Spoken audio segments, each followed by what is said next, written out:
ഒരു ടോക്സിക് റിലേഷനിൽ പെട്ടുപോകുന്ന നായിക കഥാപാത്രം താനൊരു ടോക്സിക് റിലേഷനിലാണെന്ന് അറിഞ്ഞിട്ടും അത് തുറന്നു പറയാൻ പറ്റാതെ ആ ഒരു റിലേഷനിൽ തന്നെ കണ്ടിന്യൂ ചെയ്യുന്ന ഒരു സബ്മിസീവായിട്ടുള്ളൊരു ക്യാരക്ടർ.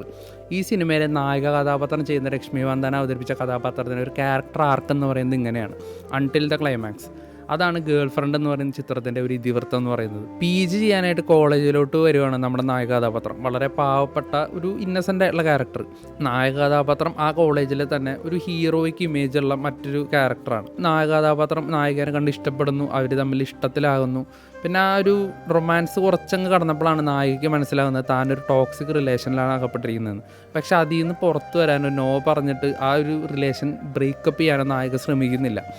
അങ്ങനെ അവസാനം ഒരു പോയിന്റിൽ എത്തുമ്പോൾ നായിക തനിക്കിത് പറ്റില്ല എന്ന് പറയുകയും പിന്നീട് അങ്ങോട്ട് നായകൻ്റെ റിവെഞ്ചും അങ്ങനെ ബാക്കി കാര്യങ്ങളാണ് സിനിമയിലൂടെ വരുന്നത്. അപ്പോൾ ഈ സിനിമ എന്ന് പറയുന്നത് ഒരു സ്ത്രീപക്ഷ സിനിമയാണ്. കഴിഞ്ഞ വർഷം റിലീസായിട്ട് തിയേറ്ററിൽ വളരെ വലിയൊരു വിജയമായിട്ടുള്ളൊരു സ്ത്രീപക്ഷ സിനിമയാണ്. ഇതിൻ്റെ ക്ലൈമാക്സ് ഒക്കെ പലർക്കും അക്സെപ്റ്റ് ചെയ്യാൻ പറ്റുമോ ഇല്ലയോ എന്നൊക്കെ ഡൗട്ട്ഫുള്ളാണ്. എനിവേ, ഇത്തരത്തിലുള്ള റിലേഷനിൽ പെട്ടുപോയിട്ട് അവിടെ തന്നെ സ്റ്റക്കായിട്ടിരിക്കുന്ന ആളുകളൊക്കെ തീർച്ചയായിട്ടും കാണേണ്ട ഒരു സിനിമയാണിത്. എനിക്കെന്തായാലും പേഴ്സണലി നല്ല രീതിക്ക് ഇഷ്ടപ്പെട്ടു. സിനിമ കണ്ടതിന് ശേഷം ചിന്തിക്കുമ്പോൾ എനിക്ക് പേഴ്സണലി തോന്നിയത് ഇതിലെ നെഗറ്റീവും പോസിറ്റീവും ഒരൊറ്റ ക്യാരക്ടറാണ്. അത് രശ്മി വന്ദനയുടെ ക്യാരക്ടറാണ്. അപ്പോൾ എന്തായാലും അവരുടെ നല്ലൊരു പെർഫോമൻസ് ആണ് അവർ ഈ സിനിമയിൽ കാഴ്ചവെച്ചേക്കുന്നത്. ക്ലൈമാക്സ് സീനിലൊക്കെ അത്യാവശ്യം നല്ല രീതിക്ക് തന്നെ അവർ ചെയ്തിട്ടുണ്ട്. അപ്പോൾ എന്തായാലും ഈ സിനിമകൾ കണ്ടു നോക്കുക.